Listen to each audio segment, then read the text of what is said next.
Hello, everyone. Thank you for joining us this morning. We know how busy the fall is, and we're so excited to have you all here. So a couple of housekeeping items as we get started. We will be using Menti, which is a super cool interactive platform for this meeting. So if you have your cellular device next to you, go ahead, scan that QR code. When you scan it, you're going to see the slides right now. And then once we jump into our first interactive activity, it'll prompt you for your responses or whatever for that. One other housekeeping item, since the last time we met, we are thrilled to announce that one of our founding board members, Dr. Andrea Meyer-Stinson, has joined our staff. And one of the programs that she's leading is going on now, and we're accepting applicants. So rather than chance tech, I'm going to scoot out of my seat, and she's going to come here and give you a quick blurb about it real quick.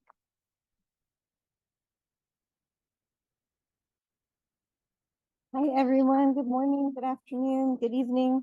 I'm excited to tell you a little bit more about the National Mental Health Workforce Acceleration Collaborative. We are now in our second cohort, and the application is open until November 27th.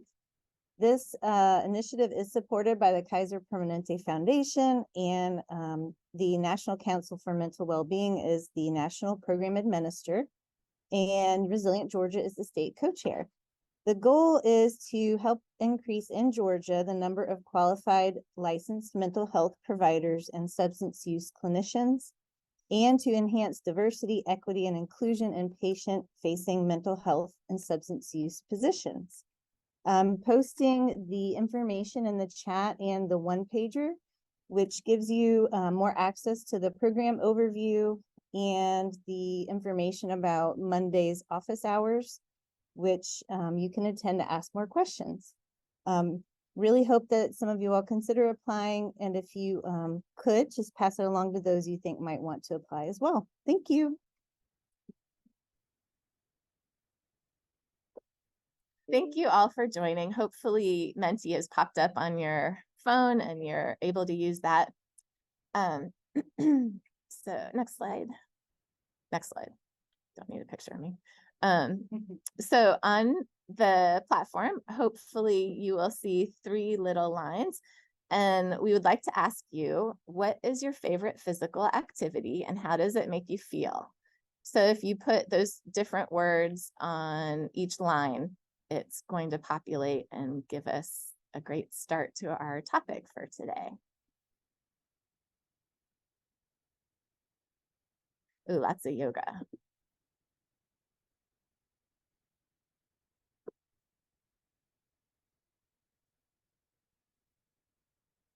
And walking, cycling, rock climbing. Great. So hopefully this will be a fun way to continue our conversation today. So as a reminder, those of you who are not familiar with our organization or are new to our coalition, we're building a collaborative Georgia. We now have over 900 different partners across the state, and we're committed to building a more resilient, trauma-informed Georgia by preventing ACEs and promoting resilience. Next slide. So we do that in a whole bunch of different ways. And one of the things that we hold close to our heart that we hope you'll recognize today is to try to get as many diverse partners from across the state to the table talking about these issues. So that includes all different sectors, all different ages, all different walks of life. Next slide. And our growing footprint. By the end of 2024, we're very excited to hopefully cover the rest of the state.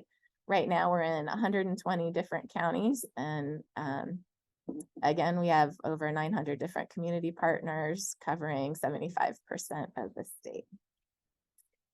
Next slide. Oops, sorry, you can go back one.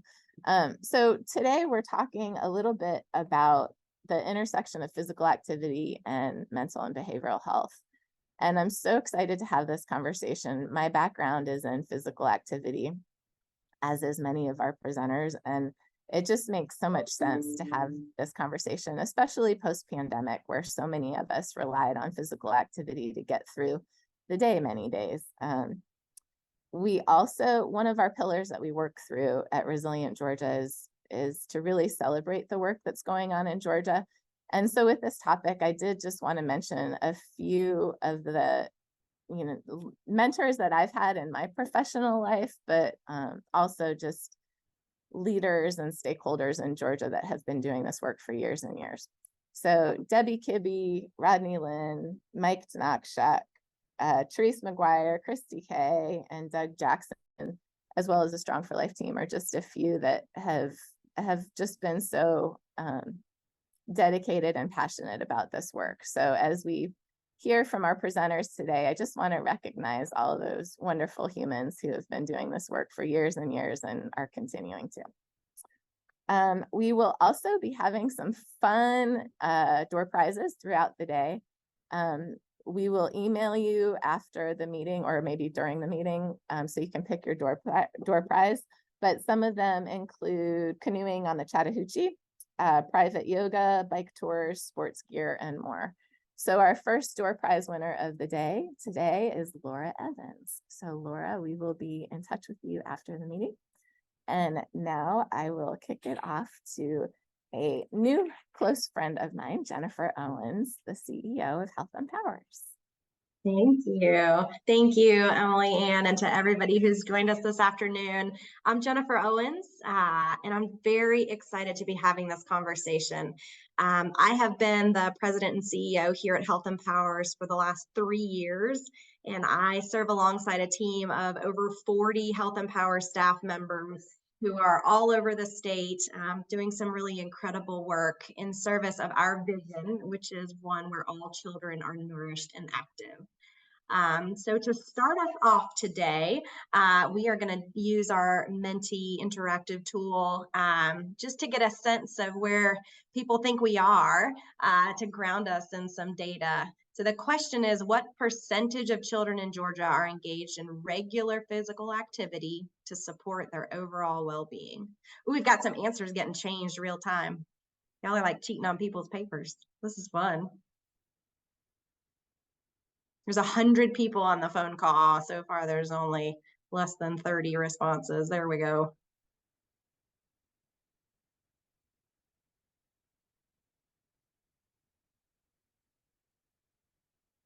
All right, I'll call for last votes in. All right, we'll call it there. It's close. And you can advance to the next slide, but the answer is less than 25% of children in Georgia are engaged in regular physical activity. You can go one more slide. And this is a real, and one more slide, real reason for a lot of our work, in that the majority, 3 out of 4 children and youth across Georgia do not get what they need. And so for the last 20 years, Health Empowers has been focused on improving child health and well-being in Georgia. In the last few years, we went through a pretty intensive strategic planning process to make sure that we were deploying our expertise and our resources in the most effective way possible, coming out of being in and then coming out of the pandemic. And we did that by engaging input from children, from youth, from the schools and site partners that we work with, which I'll talk a little bit about. We talked to a lot of funders who invest in the space to understand what they were seeing. And then, of course, in honor of our own sort of evidence-based grounding as an organization, we took to the research and the literature as well. You can advance to the next slide.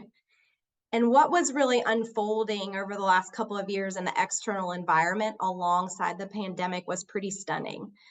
The Georgia Department of Education Student Health Survey data that covered 2019 to 2021, so really in the heart of what we were facing, illuminated a couple of statewide trends. In certain rural areas, the statewide numbers, or those numbers, were actually higher, but from a statewide perspective, we saw 2 things that really stood out to our team and to our board. One was a near doubling of students who felt sad on a daily basis or had worries or fears that interfered with their daily activities.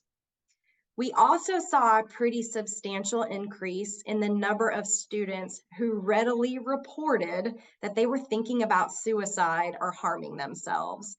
And I think it's worth noting that when these surveys are given, if you're a parent, you know, sometimes students, sometimes they're honest, sometimes they're not. And so the fact that we were seeing increases that look like this was pretty alarming to our team.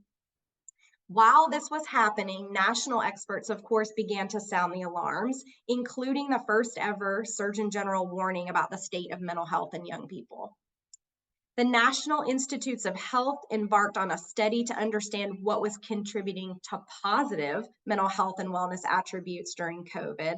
And then a new number of studies have been published since, and really in the wake of the pandemic, really found that those that were physically active fared better in terms of mental health and mental wellness outcomes.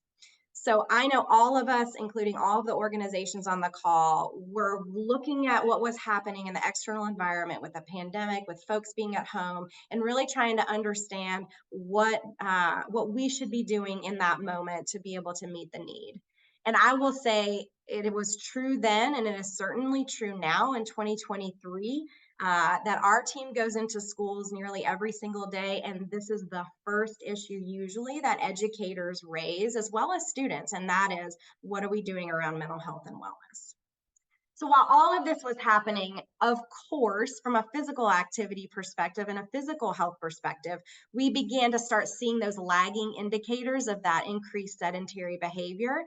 Many folks, of course, at home full time with little or no access to recess, organized sports, and really that normal kind of playtime and exercise that happens, on neighborhood streets or on the playgrounds.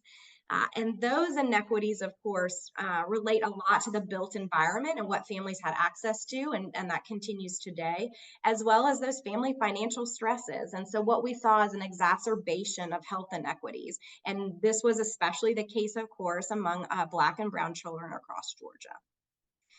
The other thing I want to talk about, other than what we were seeing and kind of the external factors at play, what was happening at home, is where policy really started to play a meaningful role.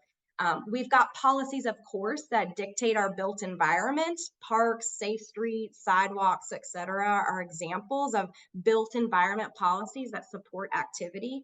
But also thinking about that larger behavioral health system of care in Georgia. And I want to recognize that collective impacts across the last decade especially have made a lot of progress, but we have largely been focused on downstream interventions as well as treatment. So it would make sense that here in 2023, nearly half of all Georgia children do not have access to mental health treatment services. And I want to mention that groups like Voices for Georgia's Children, I know Debbie's on from the Georgia Health Policy Center, and many others have been working on this issue so diligently, and I want to say thank you.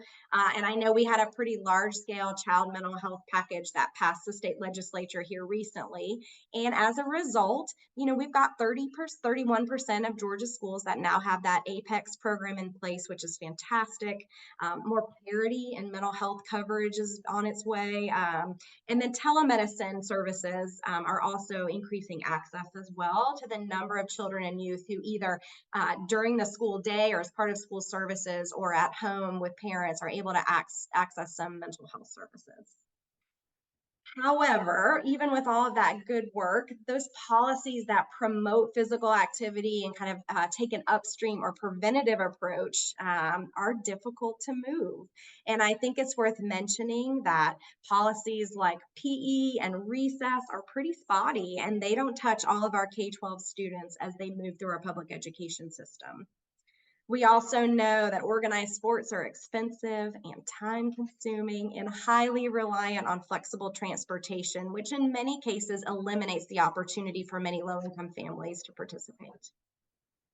So the question then becomes, what do we do? We know that children and youth who move their bodies, in some of the words that we collected earlier this year in some qualitative research, quote, feel less fuzzy. And school pressures at the high school level can be managed if we are concentrating on physical activity, moving our bodies, and really using that both as a coping mechanism as well as a way to address stress and get a boost of endorphins, of course. So in thinking about Emily Ann's initial remarks at the outset, if we take a step back, like many of us did in our personal lives, as well as with our organizations, that link between physical activity and mental wellness really became pronounced during the sort of lockdown months and years of COVID. In some ways, it was a reminder of things we have always known to be true, that simple connection between moving our body and the endorphins that get released as a result can be very powerful in terms of a prevention and in the moment sort of dealing with strategy. So even just think back to yourself when you logged into Zoom calls or you needed to escape the news and the uncertainty of what was happening over the last couple of years. What did most people do? We were walking, we were taking hikes. A staff member this morning said, it was the busiest the walking trails around my neighborhood had ever been. And that right there is just sort of a telling symbol. This is not brain science. There are some really simple strategies that we can all employ. The interesting dynamic here for us is that for the last several decades, many folks on the call have worked on the childhood obesity crisis in Georgia.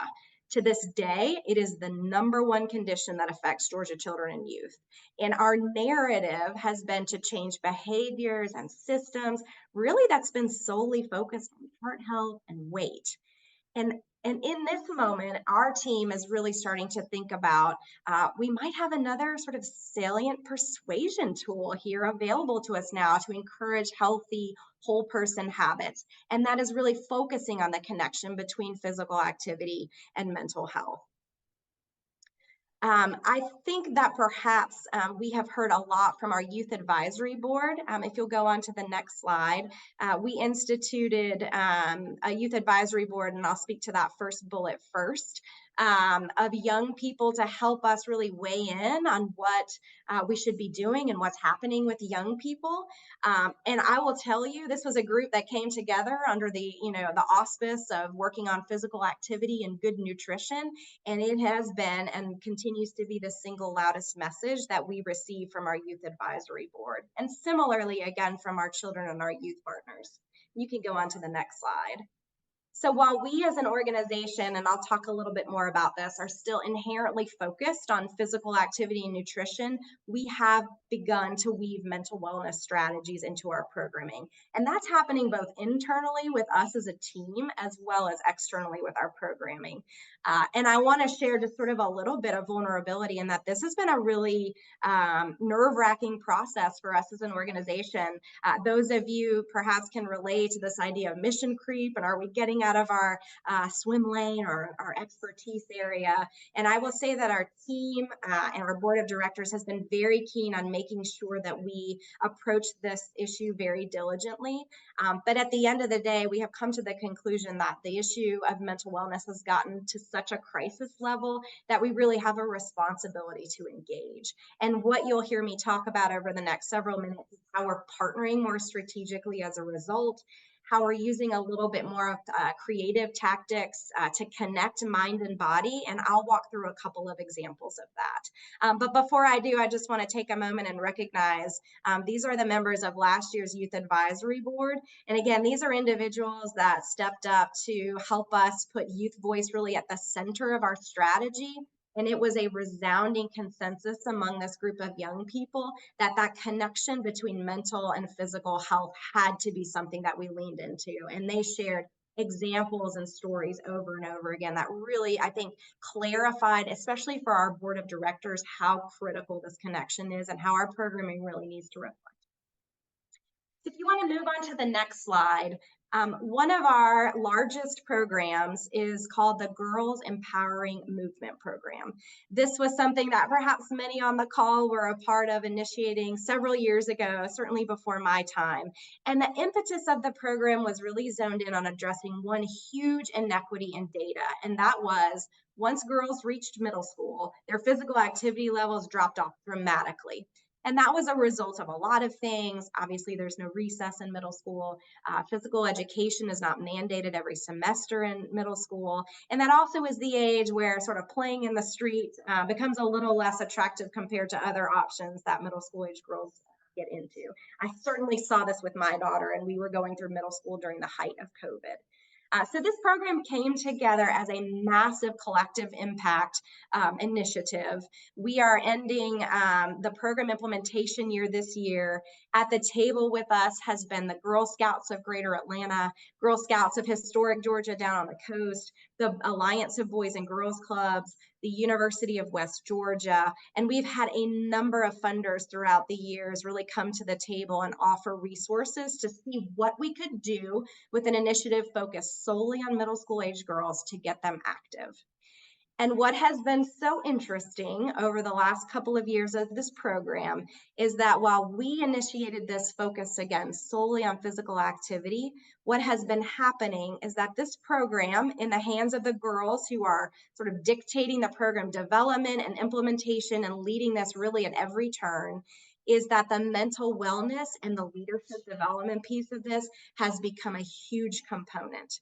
In fact, last summer, we hosted a big summit of girls from across the state, several hundred, all participating in sessions together. And mental health, wellness, leadership, and connectivity ended up being the reasons that the girls were there, ranking out really the physical activity benefits. And so that was a real learning moment for our team, that perhaps we can get some of the benefits and outcomes that we seek in terms of physical activity by really wrapping it into some of these other messages and services.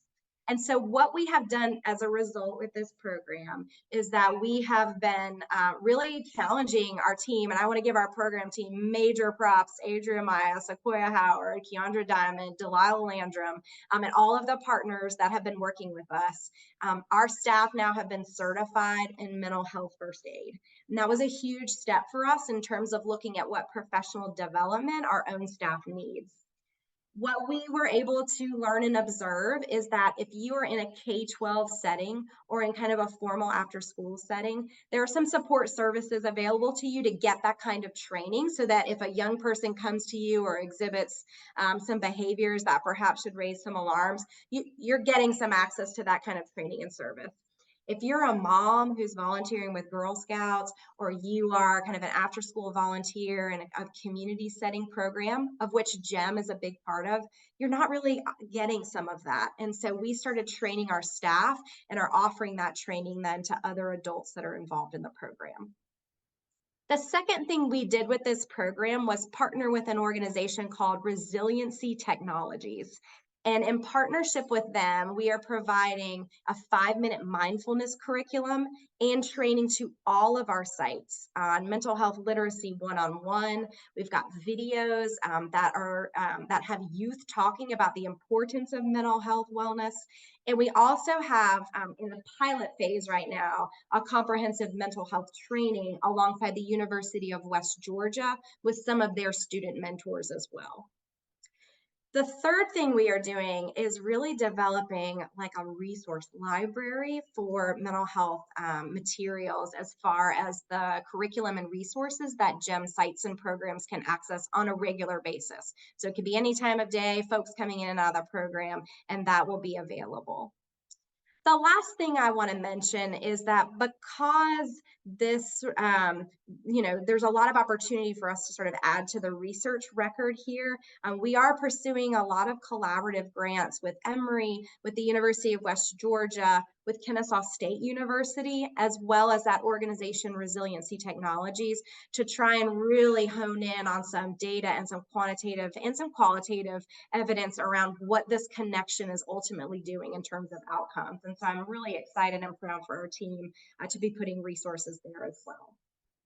So before I move on and talk about what we're doing with our other initiatives, I really want to make sure that I communicate clearly that this program is reaching several thousand girls across the state. We are touching and reaching adult mentors, be they educators or after school volunteers, et cetera, in different ways.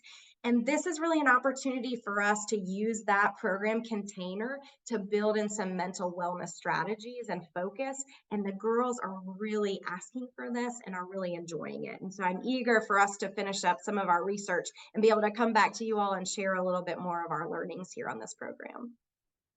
You can go to the next slide. I want to take a minute and talk about what this looks like across some of our other programming as well. We run programming in upwards of 300 sites across the state, and we are also doing the resiliency technology resources in all of our K-12 settings as well. We recently applied for a Healthcare Georgia Foundation grant to be able to train up our youth advisory board members and our program leadership to engage in policy and systems conversations around this too. I think for me to have an organization that's committed to youth voice, that means that we are leveraging that voice at the strategy level, in the systems and policy change space, as well as at the program level. And then we are also potentially recruiting some sites alongside the Georgia Health Policy Center to do some of the sources of strength programming and training. And that's something that my staff is very excited about, as well as some of our sites. The last program example I really want to highlight and just sort of lift up as what I see as potentially a best practice is what Henry County Public Schools is doing. Henry County is one of our strongest partnerships here at Health Empowers. In response to the pandemic and utilizing some of those COVID relief funds, the district hired a mental health and wellness facilitator for every single school. This is not a counselor position or some of these more standard positions. This was an add-on, an extra. And what makes this so remarkable is that Henry County has done such a good job deploying these individuals and the outcomes that they have been able to reach is that they are now continuing those positions and have built that into the school system budget moving forward once the COVID relief funds go away. And so this, in my mind, is a massive investment on the part of Henry County Public Schools into the wellness of students that the district and board feel strongly about. And I think that that's certainly something worth applauding.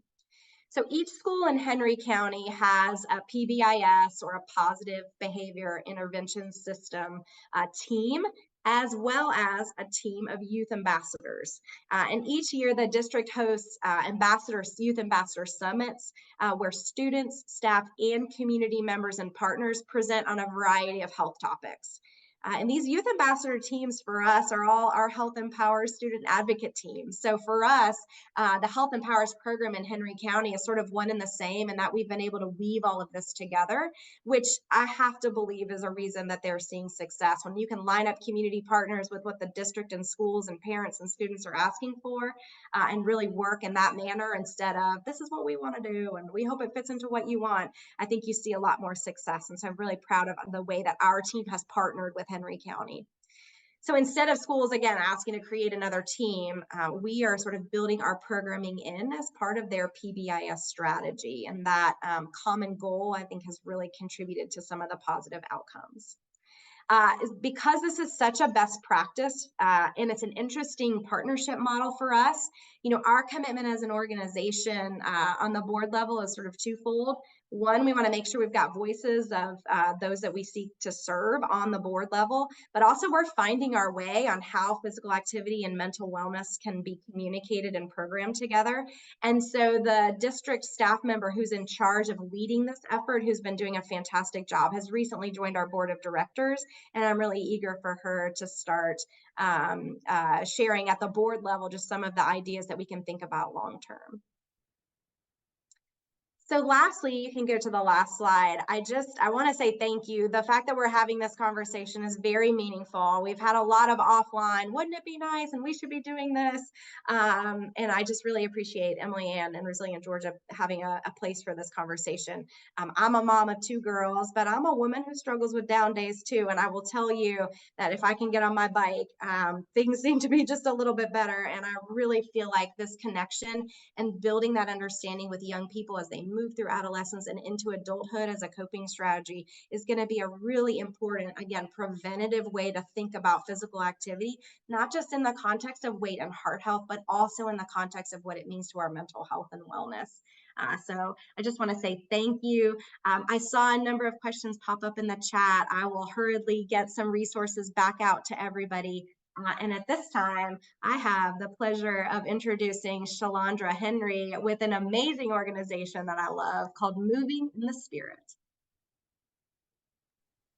Hello, I am Dr. Sharnae Furcron. I am a dance therapist and licensed professional counselor, and I'm here with Shalandra Hendry, the Executive Director of Moving in the Spirit. We will start our presentation with a gentle guided movement activity.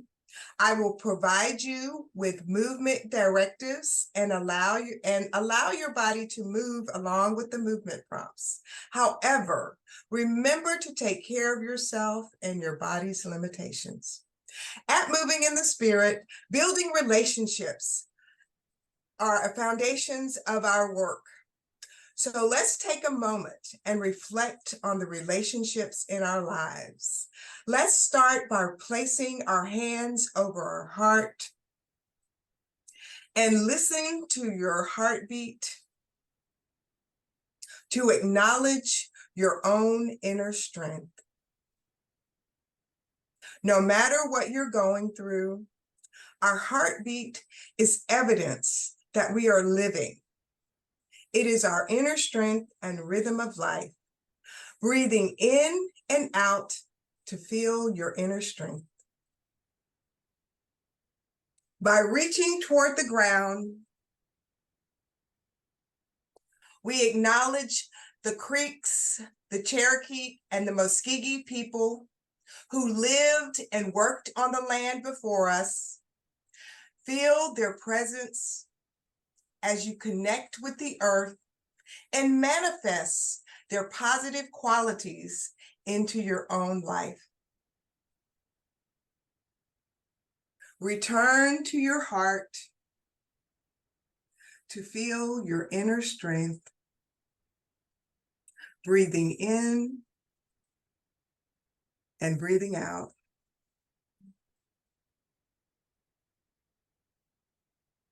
As we reach up to the sky, we acknowledge our ancestors and their struggles, successes, and courage to pave the way when there was no way. Gone but not forgotten. By expressing our gratitude to our ancestors, we honor their legacy and recognize their profound impact on our lives. Return to your heart to feel your inner strength, breathing in and out.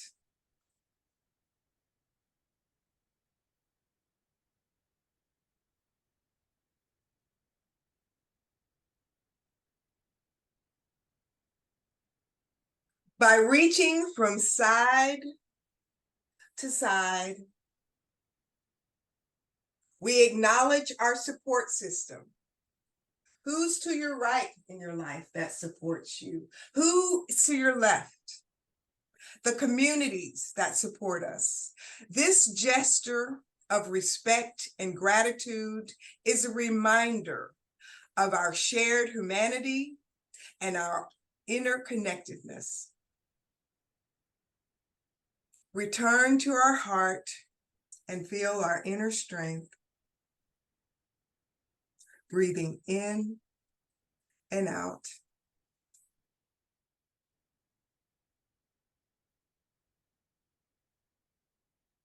As we reach back and pull forward, we acknowledge the responsibility of paying it forward and strive to create a better future for future generations. We acknowledge our responsibility to build a better future. Return to your heart to feel your inner strength.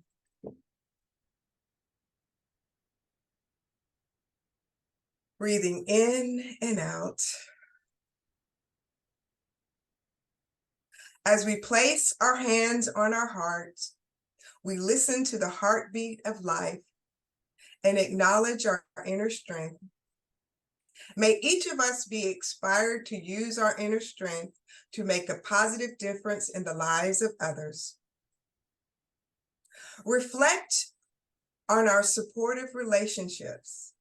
It is essential to our well-being. By acknowledging positive influences connecting with our ancestors, and recognizing our shared humanity, we find strength and hope in ourselves and our communities. Let's strive for a better future, pay it forward, and make a difference in the lives of others. We are all interconnected, and together we can overcome any obstacle and emerge stronger. Breathing in and breathing out. And shaking it out. Thank you, Dr. Forcrum, for leading us and reminding us of the power of movement and intention. As we come back into this moment, I just want to welcome you to consider what it means to be in tune with ourselves, and the fact that if we're able to connect with self and appropriately place our emotions and to release, we are better able to be in service first to ourselves, and then that energy ripples out to others. I want to thank everyone and to pose a question and put 2 questions that you can put in the chat as you feel moved. And the first question is, how do you feel? And you can just put both the responses in the chat. How do you feel, and how has the arts impacted your life? I'll explain why we do that at the end. So Moving in the Spirit is an award-winning youth development program that supports the cognitive, social, emotional, and leadership development skills of youth, 3 to 18-year-olds, through the art and discipline of dance. And in the 37 years that we've been working for and with boys and girls in the Metro Atlanta area, we've learned a lot and grown in our service to the whole child. The body keeps the score, right? And movement reveals it all, both in emotional pains and joys, and we are there to support our students. I'm representing a group of 11 full-time staff members and 11 dance artists. So we help our students give voice to, again, both that pain and the joys, and find their place in the world, harnessing their own unique power. We train our amazing dance artists to utilize therapeutic protocols to support students and identify when there are challenges that must be resourced out. We can't do everything within our building, and we love to be able to partner with others in the community.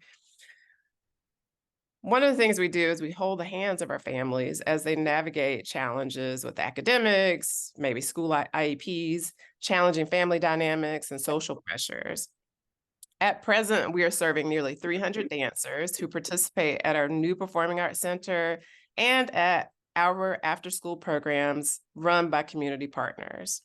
We're thrilled to say that we are well on our way to being entrusted with 500 students we commit to serve as outlined in our strategic plan. And while we all intrinsically know the value of the work we do, we quantify it through pre and post evaluations with our students, our teachers, and our parents.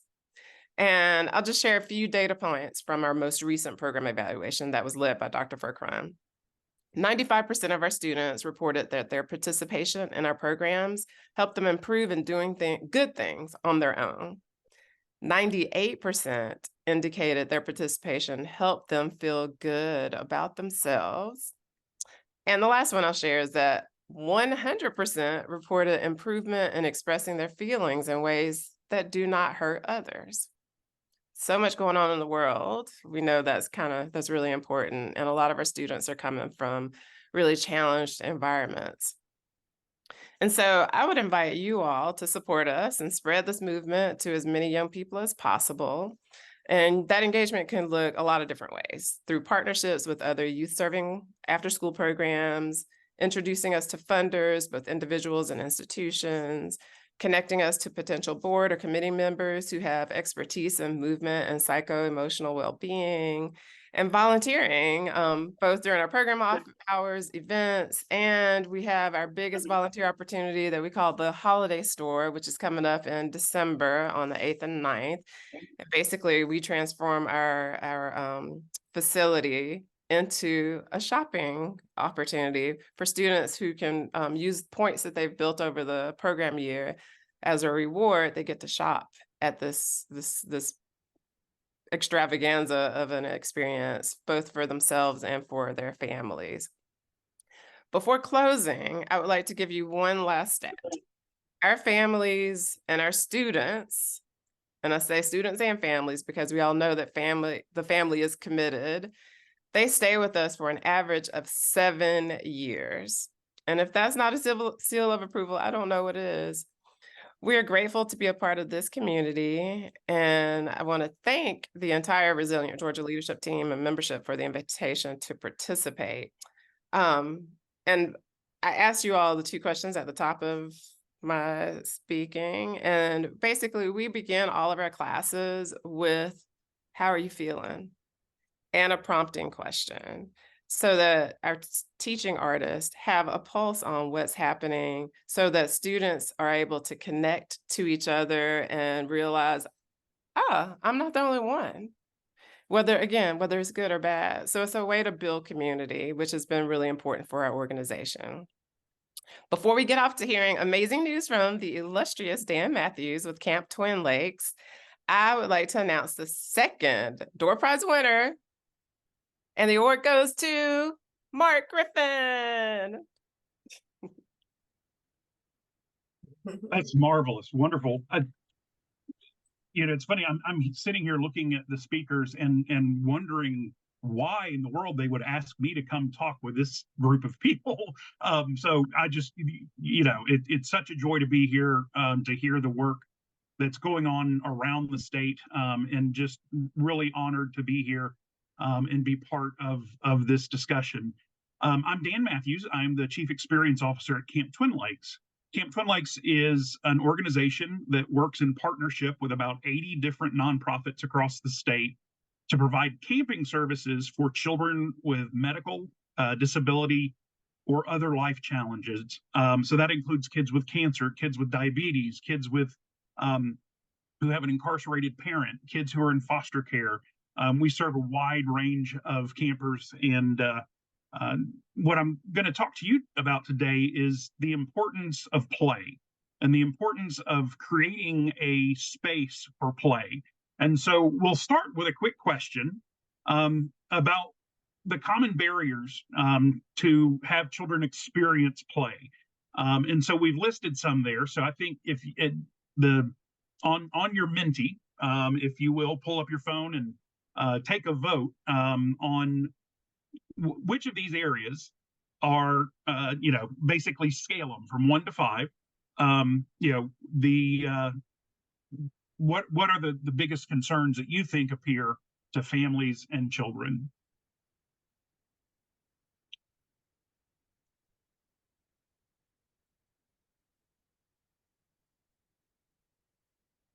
Very good. So please keep voting. We're going to continue to talk, but I want to come back to that for a moment or two. And I also want to just kind of set that my background is in recreation therapy. That means that we, as a recreation therapist, we use activities as a form of treatment, as an intervention to improve someone's life, whether that's in any of the domains, the social, emotional, physical, all of those areas. And so that's the lens at which Camp Twin Lakes looks at camp programs. And it's all about very purposeful, play-driven, in many ways, activities. It's, for us, we talk about the ropes course, and when the ropes course becomes about talking about walking across a rope, we've lost the power of it. It really is about how do you take the activity, or in what we're going to talk about, play, and then learn from it a lesson that you can then apply to your life. So we'll talk about a few of those things, but wanted to kind of give you my sort of lens for looking at this topic. Play is something that is very important to me personally, and certainly dictates probably why I went into this field. But there are a lot of sort of definitions of play out there. There are the developmental versions of play, which are things like, the more academic, like object play for infants, physical or rough and tumble play, outdoor play, social pretending, either alone or with someone. Those are all sort of developmental stages of play. But the play I'm talking about is more about it's what we all should hopefully do every day. It's the walking on your walking trail and you have a rock that appears, and so you kick the rock, right? You kick it 5 or 6 times and you see how far you can kick it. You skip a rock across the lake. You build a snowman. You swing on a swing set. It's activity for activity's sake. It's not about getting better at it. It's not about, it's really just being all involved. And it's really a free kind of experience. You're fully present. You're fully involved. You're engaged. And there's a philosophy or a concept called flow, which I get really nerdy about and excited about. But it's a psychologist named Mihaela Csikszentmihalyi, and he talks about flow. And flow is if you have an X and a Y axis, when your challenge meets when your skill level meets the challenge, and kind of right up the middle of that chart is where you achieve flow. And flow is getting in the zone. He studied surgeons, and how do surgeons get to be able to do a 9 or 10 hour surgery without taking a break? And they come out of surgery and they're like, it didn't feel like that long. It felt like an hour or two, because they're so in the zone. They lose track of time. They lose track of everything else going outside because they are so fully engaged. To me, that's play. So we have to adjust our, it's not frivolous. Frivolous and play are two very different things. Play is important. Play is really when you are having a generative activity that is meaningful to yourself and you're all engrossed. There are lots of benefits to play. There's study after study that talks about brain development, and the fact that children playing, that's how their synapses start to find each other. That's how they create connections in their brain, is through play. But it also teaches things like boundaries. It teaches social and emotional learning, and social and emotional regulation, interpersonal connection, stress reduction, adaptation skills. And I always think of the old trial and error. Play is filled with trial and error, and it's all about failing forward, right? You don't give up when you fail when you're playing. You do it a different way. Those are also, if we can pinpoint those for children and adults, those become building blocks to resilience. Those become the way that people build skills to become more resilient. One of the halo effects that I love, and I found this quote from a theologian, and the quote is, "When we really let our minds rest contemplatively on a rose and bud, on a child at play, or on a divine mystery, we are rested and quickened as though by a dreamless sleep." So just by watching a child play and be all engrossed, it is an opportunity for us to find rest and to find rejuvenation. There are a lot of wonderful quotes about play, and I just kind of wrote some of them down. One of them is, play is training for the unexpected.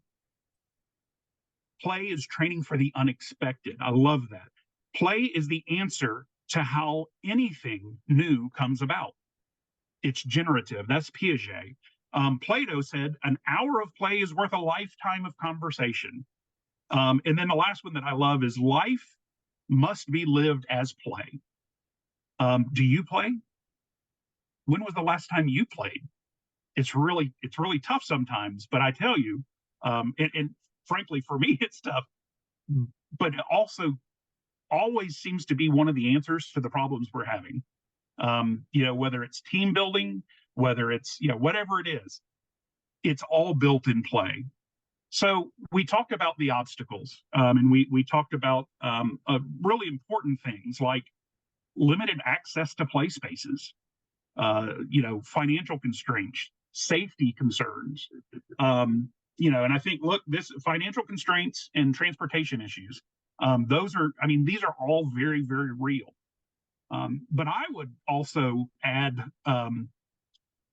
social media has been, and it's not, it's easy to say social media is the devil, but the issue with social media for me from a play standpoint is that it's consumptive. You go in and you consume stuff, right? You just watch other people, so you're not engaged. So to me, it's about moving from a consumptive or consumer sort of standpoint to a generative standpoint. The other thing that I think that I've realized over my career, and we work with these 80 different organizations that all have children with a specific illness or disability or life challenge. And we have really worked hard to try to incorporate structured, unstructured time, right? It's sort of a dichotomy, but having time for kids to be free to play intrinsically, so from the inside. And it's hard. It's hard to convince some of our teams to be able to allow for that time, because immediately they start thinking in terms of liability. Everybody kind of automatically goes to Lord of the Flies. It's like, if we give them time to play, that there's not a scheduled activity, then it's going to go awry, and that's something that requires training on your team, right? Training on the staff. We train a lot on something we call regressive pull. And regressive pull is where you're playing, and the adult is playing with you. And unfortunately, what happens is sometimes the adult gets so involved, they forget that they're the adult. And so they get pulled back to the basically regress in their development back to the same level as the campers or the participants. This happens, it happens to me playing with my kids, where it's, you get all into it and then all of a sudden everybody's crying and it's like, okay, I messed up here. But it's that fear of the free time, fear of unstructured time. Let's see. Sorry. The other thing I want to mention about play that we often go to is amusements versus play. Often it's like whether it's a toy, a physical toy, or it's a bounce castle, or it's all of these things can be used as a tool to play, but often, again, they're more consumption based. It's like, okay, I'm going to go bounce in the house, but not pretend, or not. It's just an item. And the biggest message I want to give to you is there are the two things you need to create play are time and space. And so that makes some of the questions kind of help solve themselves. It would be great for every child, and we should work to every child has an accessible playground within walking distance. That would be a marvelous goal, but we're not there yet. But we need to turn the tables a little bit too and encourage agencies like ours to provide opportunities for children to play. And it can be done in a church hall, it can be done in a front lawn, it can be done in a street. I think back to growing up, and I grew up in Clarkston, so just east of the city, and we played games all the time. We were outside all the time, and it has changed a lot, and I recognize I'm an old guy, so that's something that I also realized in my life, that it was a coping mechanism.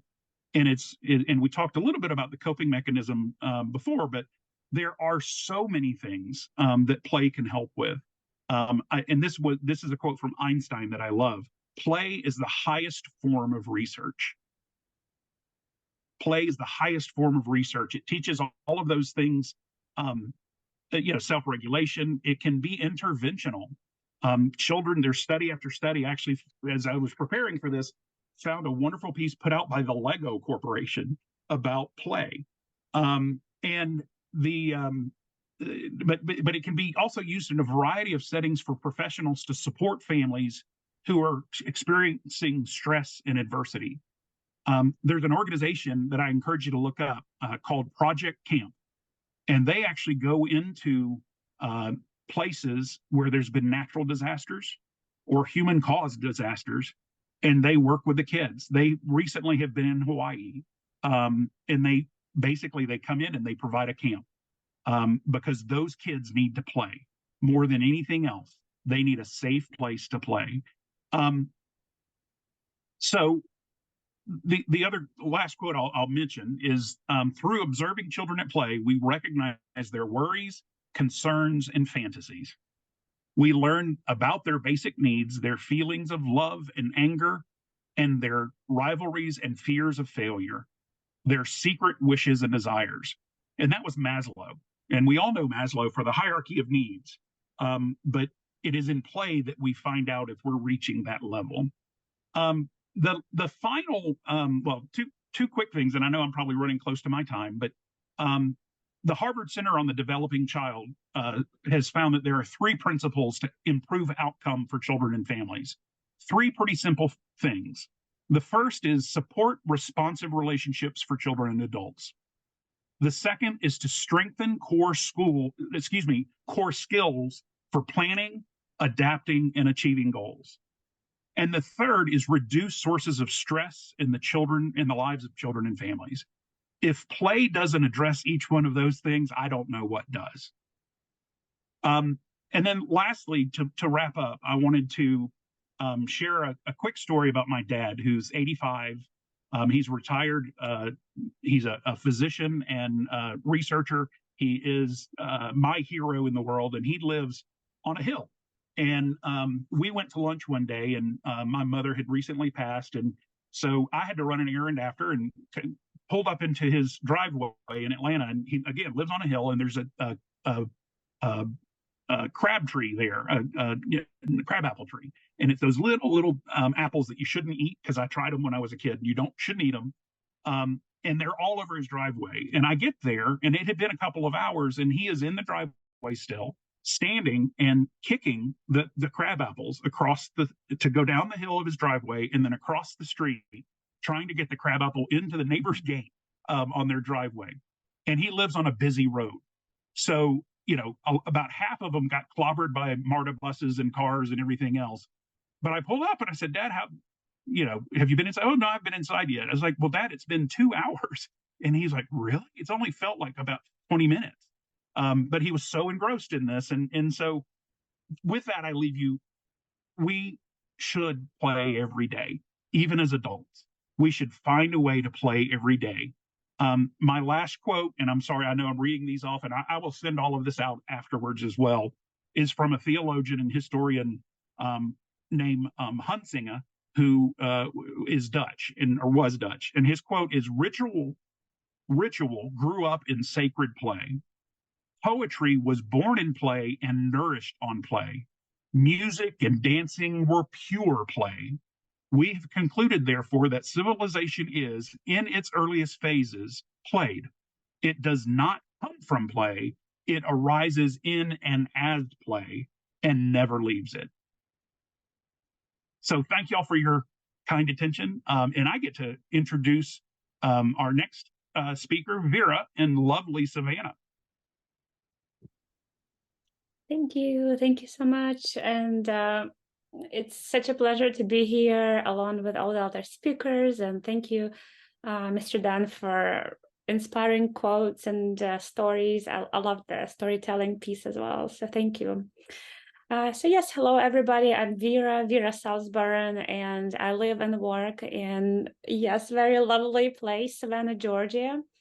And I serve as the program director for safety and resilience programs.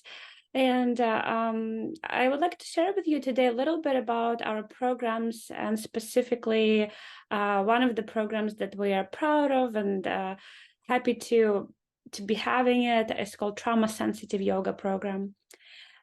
So before we actually move forward, and this is okay, this slide is great, but I remember back in the day when I received my professional group training certificate and yoga teacher certificate, and also remember when I was just diving into high intensity interval training. So my husband and I used to work out together in a garage using P90X videos, DVDs. I don't know if any of you are familiar with that program. It's an intense workout program. And I remember the trainer from the program used to say, "You can do anything in 30 seconds." So I kind of take that slogan, "You can do anything in 30 seconds," into my daily life. And even if it's 30 seconds of stretching or walking and running or whatever movement it can be, but it doesn't have to be this advanced, extended workout or exercise. It could be something also smaller, on a smaller scale. But anyway, as we are kind of diving into the safety and resiliency programs that we provide through Resilient Coastal Georgia here in Savannah, I just wanted to highlight this idea that we really try to use the public health approach, implementing different programs in the community, meaning that we focus on 3 areas: prevention, intervention, and postvention. So the safety and resiliency programs that we offer to the community focus on suicide prevention, emotional well-being, trauma-informed practices, and health and wellness. Those are our 4 priority areas. And maybe this will be useful for you if you work at a nonprofit organization. Maybe you write grants, maybe you're trying to figure out how to get some grant funding. What we learned that suicide prevention was really a doorway, and I call it the mother of all programs when it came to bringing resources and funds for extending additional programs and services. And so how it worked is that basically we used the Suicide Prevention Resource Center best practices model that includes components of social connectedness and support, and also coping skills development. And we brought in programs such as trauma-sensitive yoga as an integration and a primary prevention or upstream approach to suicide prevention. So that's how we actually were able to start these types of initiatives. And as we go into the next slide, so also just a little bit to build an understanding of the type of program that we offer. So the trauma-sensitive yoga program is an evidence-based program. It's developed through the Trauma Center for Trauma-Sensitive Yoga, and I believe this will be included in your list of resources. So it's a little bit different than your typical studio yoga. There is the program was developed as an adjunct treatment to complex trauma and post-traumatic stress disorder. And there are different modifications and ways how it is delivered. And the focus really is on helping participants to build a sense of agency, develop choice-making abilities, along with physical health improvement. So I believe the next slide will highlight some of the offerings that we have in our program. And again, this is a strategy that we use for most of our training programs and direct service programs. Basically, creating a menu of training has proved to be really helpful.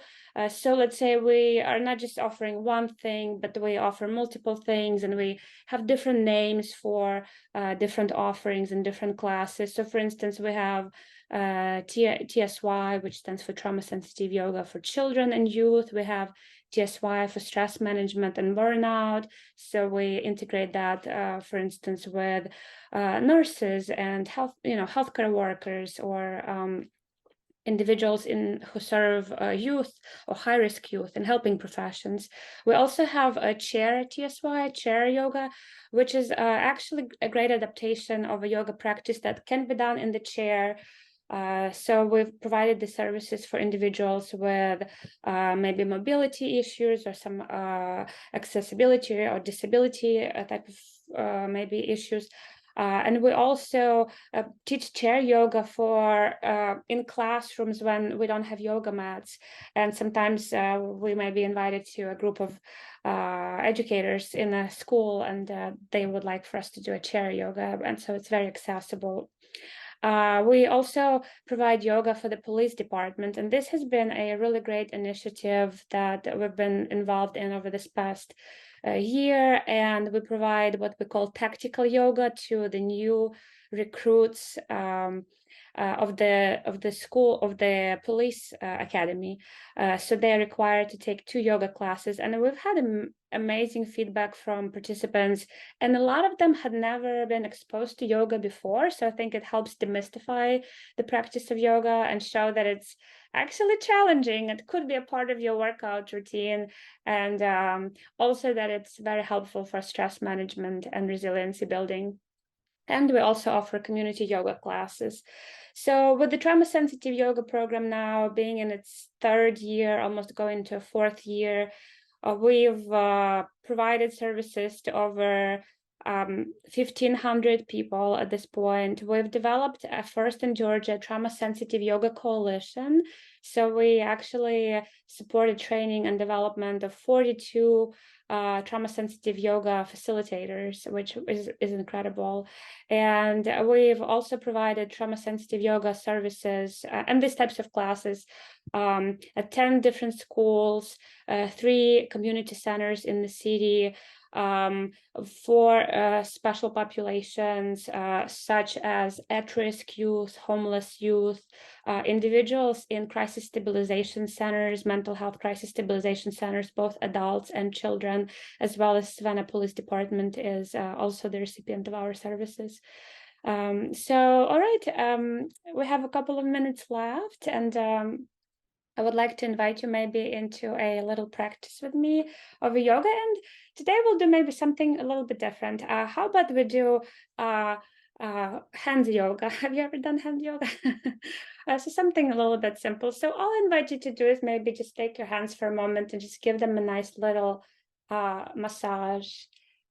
Maybe as you do that, just simply bring awareness to the maybe temperature or texture of your skin. Maybe notice if there's any ache, or maybe is there any pleasure as you rub your hands a little bit. Very good, very good. Just simply noticing what's happening in the hands. Maybe you can squeeze them a little bit and then release and open. Notice how that feels. Or you can move them in any other way you'd like. Maybe squeeze them really, really tight and then take a nice breath in and then release and open your hands. Very good. Maybe just touch each finger, bring awareness to the fingertips on each hand, and just maybe we'll use that element of play from Mr. Dan. So we'll just play. You can go as quickly or as slow as you'd like. Maybe piano fingers, a little bit of a piano fingers. Very good. And if you'd like, you may rotate your wrist one direction or another, just to give them a little bit of a massage of the joints. And if you want, you can shake it off a little bit.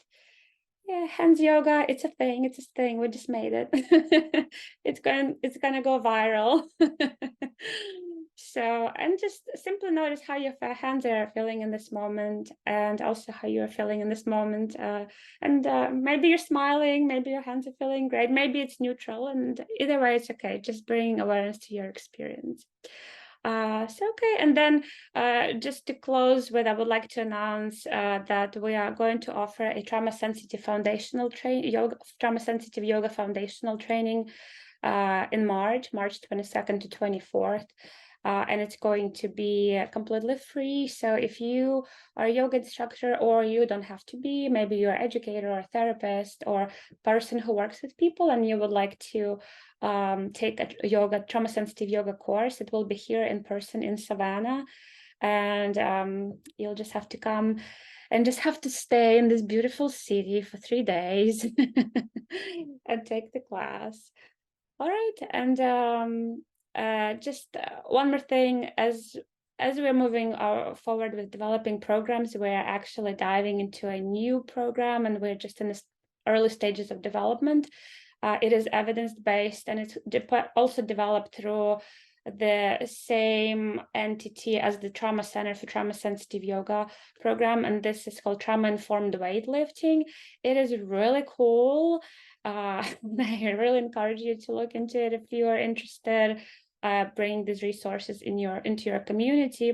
What else is really cool is our next speaker, Elijah Miranda, and his program, which is called Soccer in the Streets. So it's about soccer and me growing soccer in the streets. So it's me growing up in a very soccer obsessed environment and family. I'm just so excited that Elijah is going to talk about this. Thank you. Great. Thank you so much, Vera, for that. Yeah, it's been pretty amazing. So first of all, just thank you, all the presenters. It is an honor to be able to be part of this group doing this incredible work. And, you know, I feel like I heard so many things from the previous presenters that just affirms what I do in this role. So if you want to go to the next slide, that'll be great. So I'm Elijah. I'm with Soccer in the Streets, and I've been with Soccer in the Streets since January. And yeah, just excited to be here.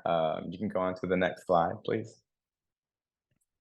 So for me, I thought it was really important that I talk about, begin with the why of what we do. And for me, when I think about Soccer in the Streets, we exist to create access, right? And that I would say is very much a core value of mine, something that's very important to me. And it's been a through line through my professional career. For 6 years, I was the executive director of the Bachpai Center in Thomasville. And access there, the way that it looked was we wanted to increase access to mental health services to children across Southwest Georgia. We saw that there was significant a lack of resources, there was significant stigma that existed. And so we collaborated with schools to provide, bring in school-based mental health services. So Jennifer mentioned Apex, we were an Apex provider. And then another way that we provided access was through our work in partnership with Resilient Georgia.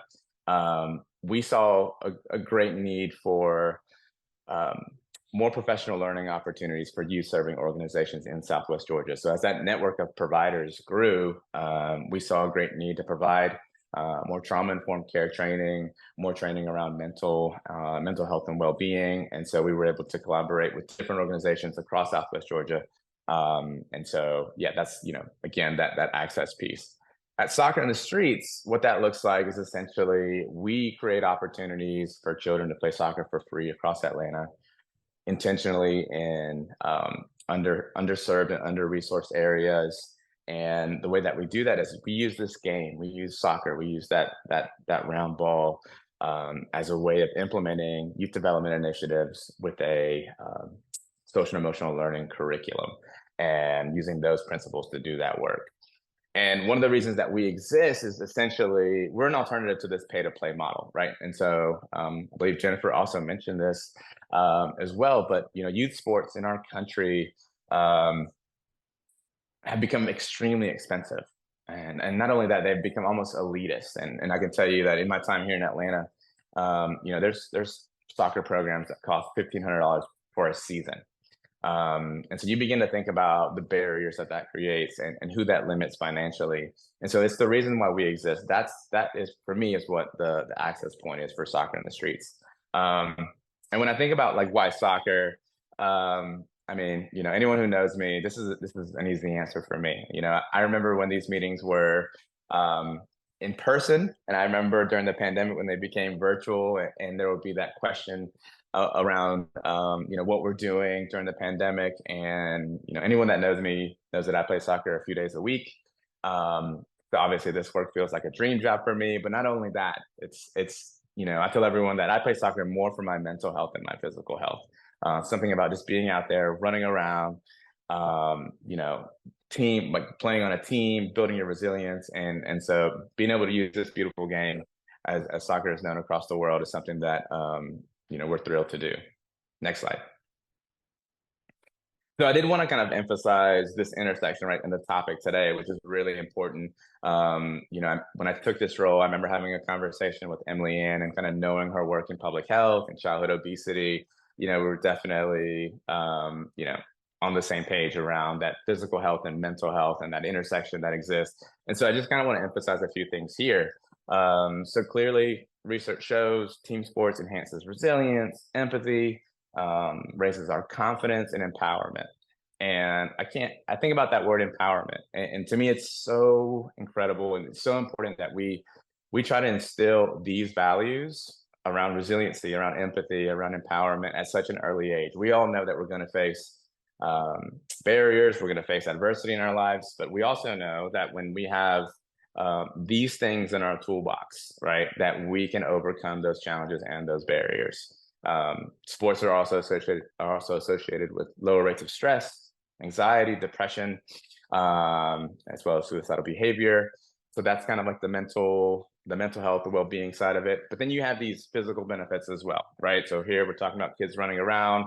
When I run around during the week, the benefits for cardiovascular health, burning calories, improving strength and mobility. I have to say, at 42 years old, the mobility is slightly decreasing. It is a hard truth, but still making the most of it for sure. So next slide, please. So the other thing when we talk about empowerment and we talk about resiliency is this idea of, we also for the most part know that when we can create community, it also reinforces that. And so I was talking to one of our coaches the other day, and he actually used the word, not necessarily creating community, he actually used the word facilitating community, which I really actually appreciate much more. But I had already turned my slides in, so I couldn't change it. So facilitating community, and I love that we get to do that. And the way that we do that is actually through creating safe spaces, right? So a lot of what, Dan mentioned, again, just very affirming. But we create these safe spaces for families, for children, that also benefit our mental well-being. So, we have a garden program, right? So it has nothing to do with soccer at all. But this grew out of the pandemic, right? When we couldn't get on the field at our spaces, we did create opportunities to build a garden. We actually currently have 2 gardeners on staff. This program has flourished, it's really grown. And our gardeners are often talking to our children and their parents and their grandparents about growing healthy foods, about recipes, about healthy eating, being sustainable in that, and all those kinds of things. We've also worked with several immigrant populations as well. So Dan mentioned Clarkston. We have a thriving program in Clarkston, which is the most diverse square mile in the country, I believe, which is incredible. And then the other part of it, another group is the Latino Community Fund. And I'll get to it in a second, but essentially that was a connection made because of Resilient Georgia and, who I was able to connect with. And then our community days, where we really do focus on community. We focus on, we'll host game days at specific communities. And, again, just kind of sharing and creating that facilitation of community in those spaces where we invite local businesses, local resources to be present, which is just incredible to be a part of. Next slide.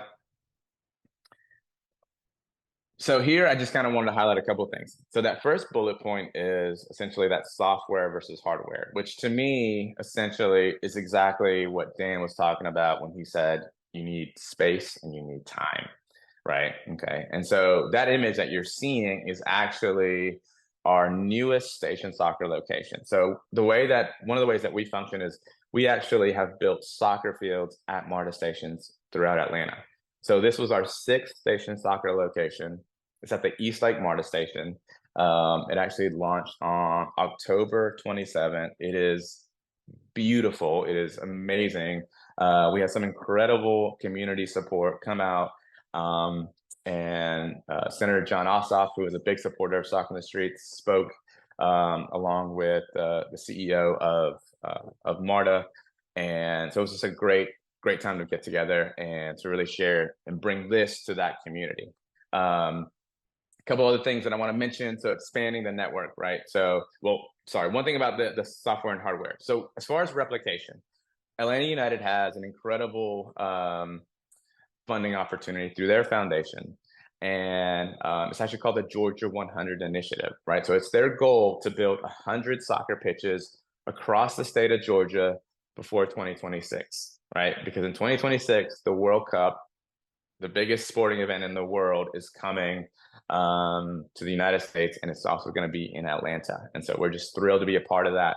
And so if you identify a field space, an opportunity where you can, maybe build a field, please reach out to me. I would love to connect you with the Atlanta United Foundation, connect you to the right people.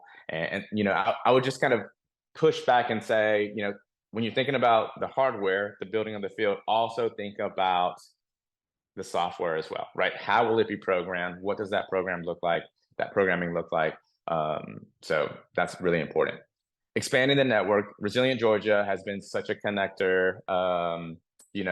For me, the time, it was around this time a year ago that I accepted this job as Executive Director of Soccer in the Streets. I was also presenting at the Georgia Grant Makers Alliance. It's where I met GD Pedraza with the LCF. Who we have now begun offering summer camps to several Latino families and communities in the north part of Atlanta. Also, the Zeiss Foundation was another organization that I was able to connect with at the Georgia Grant Makers Alliance. And they are now supporters of Soccer in the Streets as well. And so it's so important that you kind of identify how to expand that network, looking at that Rolodex. And, I think that I just have so much praise for Resilient Georgia and how they've been able to connect, people across the state. Again, one of the greatest things that I think have come out of my experience with Resilient Georgia is just learning from other regions and seeing the amazing work that other grantees are doing. And it was always just, it's always been so much fun to kind of learn and be in the same room as those individuals. And then linking with priorities, I kind of just mentioned that for just quickly, the World Cup's coming, 2026. The other big thing is that U.S. Soccer. So U.S. Soccer made this major announcement that they are going to move their home to Atlanta. And so that's something that is very big news. So you will see this opportunity to really grow soccer programs. Obviously that, getting on the field, getting kids on fields. And so it's really important that we try to identify those opportunities for sure. And then next slide.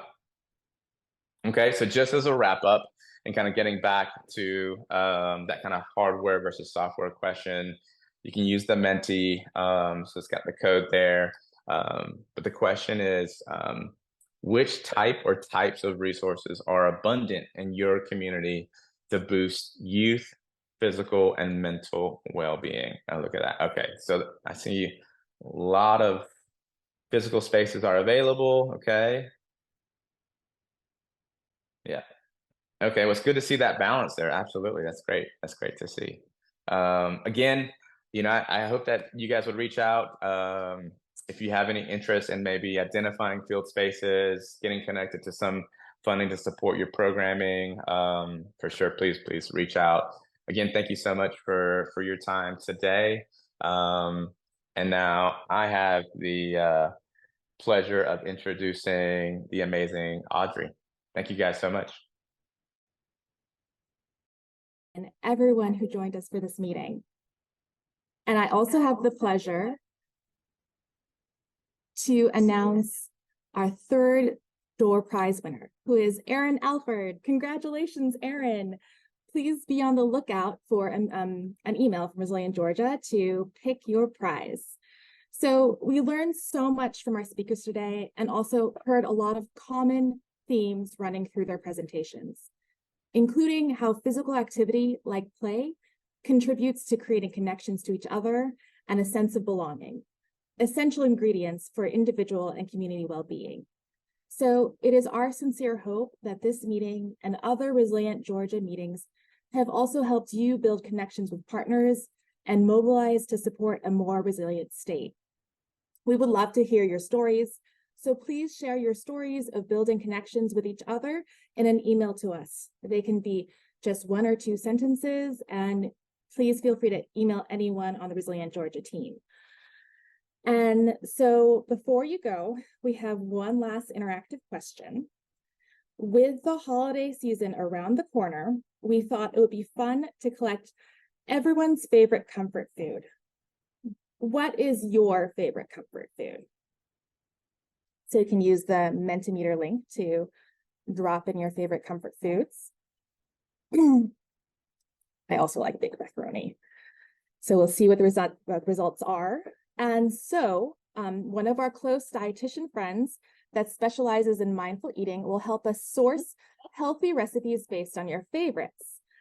And we are also excited to share the topic of our next meeting on April 18th, which will connect to this, is food, mood, and mental health. So here you see the QR code. You can scan it to register and get it on your calendar. Thank you again, everyone, for attending the meeting. We hope that you have a great rest of your week. We hope that you have some structured, unstructured time, and I hope you have a great day. Thank you so much, everyone.